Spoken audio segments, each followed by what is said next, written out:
Hey guys, welcome back to the channel, and today let me show you how to navigate the Tradingview interface. Alright, so it's gonna be a quick video. We're not gonna waste too much time on this one. Let's just jump straight into it. Now the first step, of course, is to log into your accounts. So log into your Tradingview account using your email address and your password. Once you're logged in, you're gonna be taken to the dashboard. Step 2 is to familiarize yourself with the dashboard. So just go ahead and familiarize yourself with the dashboard, including, of course, the chats, alerts, and watch list. The dashboard is customizable, so you can arrange the widget and charts just to suit your specific needs. Step 3 is to customize your layout. So you want to customize your layout by dragging and dropping widgets and charts. You can also resize widgets and charts just to make them fit your needs.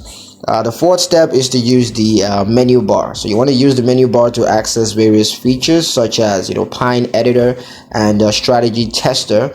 The menu bar is located at the top of the page and provides access to all features and tools on Tradingview. So yeah, that's pretty much it on how to navigate the Tradingview interface. I hope you guys liked the video. Hope you found the information useful enough. If you did, like the